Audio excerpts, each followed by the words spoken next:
Hi everyone, welcome back to my channel. In today's video, I'm going to do a first impression try on the new Makeup Revolution Conceal and Define Full Coverage Foundation.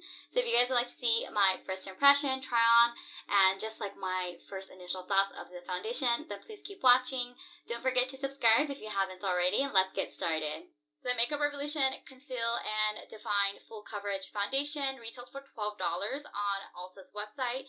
It's also supposed to be obviously, like I said, full coverage. It's vegan, cruelty-free, and paraben-free. It's also supposed to be a demi-matte finish. So the Makeup Revolution Conceal Define Full Coverage Foundation retails for $12 on Ulta's website.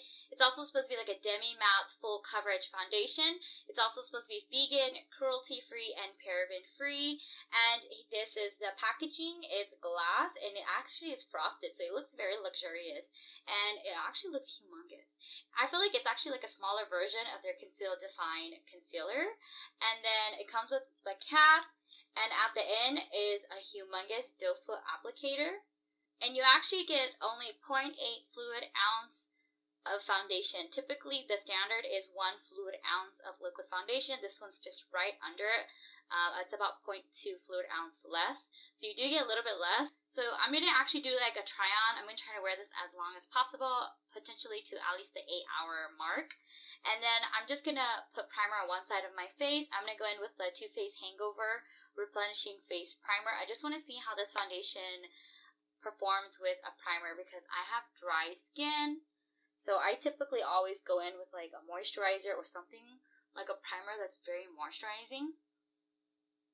And I did pick up the shade F8. What's really neat is Makeup Revolution, even Ulta's, they have samples that you can actually swatch. So I feel like that's the best way to find out your true shade versus purchasing it online. And then here's the humongous doe foot applicator.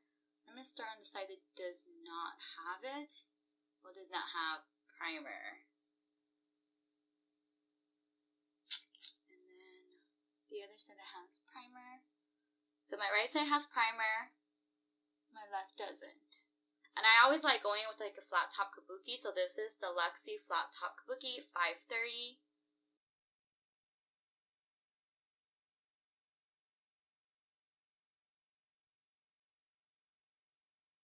So I think the color is actually pretty good, like it's a pretty good match for me. I'm in the F8 shade. The only thing is I don't feel like it's like a true full coverage, and it does definitely look like it's drying, especially on the side that does not have primer. The side that has primer actually looks a little bit better, especially on my cheeks. So I'm actually going to go in and just put on some more foundation, see how I can build that up.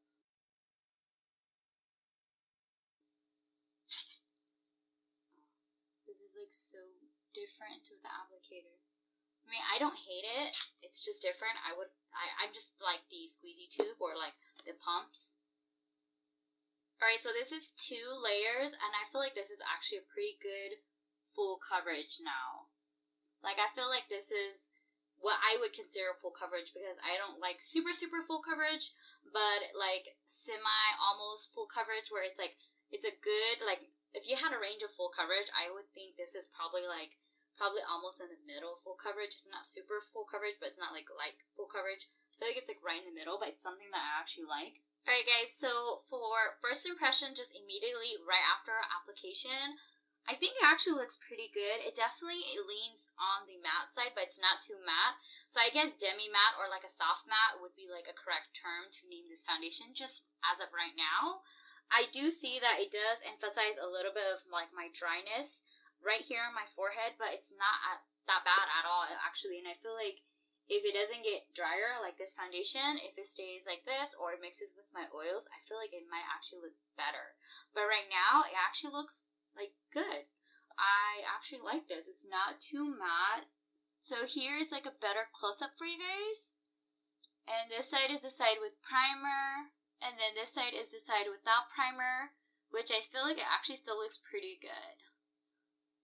I don't know if you guys can tell, but you can see a little bit of my dry patches right up here on my forehead, but nothing too significant. And like you can see, like for me, I can tell like my side with the primer, this side looks a little bit better or smoother.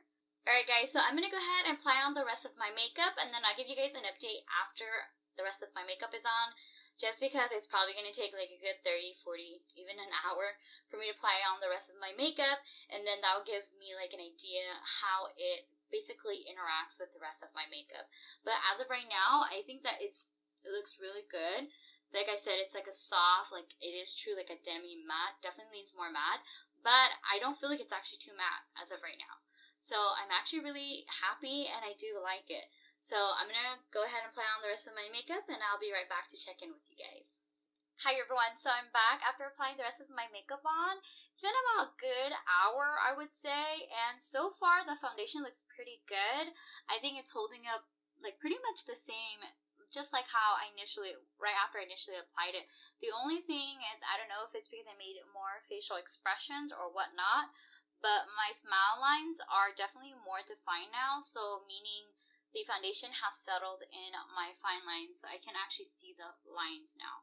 So it looks much drier here and just a little bit on my forehead, but doesn't look terrible. It still looks good. I think it's holding up really well. I'm going to try my best to wear this as long as possible. Then I'll give you guys my final thoughts on the Makeup Revolution Conceal and Define Foundation. Alright guys, so I'm back to give you guys my final update on the Makeup Revolution Conceal and Define Full Coverage Foundation. So after about 7 hours, this foundation has held up really well. It has not moved. It has not really like disappeared or anything at all. Surprisingly, it has not gotten drier. I think that also with my natural oils coming through and everything, it stayed pretty much how it stayed when I first applied it. So it definitely is on the matte side, more of like a soft matte. I wouldn't say it's super matte, but because I have dry skin, I do see that it does emphasize a little bit of my patches, and as with time, it did settle more into my smile lines, but I don't feel that it's anything that's too excessive or anything that I feel like does more or it's worse than any of my other foundations. So it's pretty much this always happens, especially with my smile lines towards the end of the day. I'm actually really happy that this worked out. So if you're curious and you do have dry skin, I do say if you want to try a semi-matte, demi-matte, or soft matte finish, I would recommend this foundation. I think that this will work even better if you have normal or even oily skin. It might even be better than for us like dry skin gals. Let me know, will you be picking up this foundation? Have you tried it? Do you like it? Do you not? Why? Why not? I would love to know. Am I the only dry skin gal that has tried this foundation and it's worked? So I'm very surprised because, like I said, I have dry skin, so I typically gravitate towards dewy, satiny finish foundations. But other than that, guys, thank you so much for watching, and once again, don't forget to subscribe to my channel. I'll see you guys next time. Bye, guys.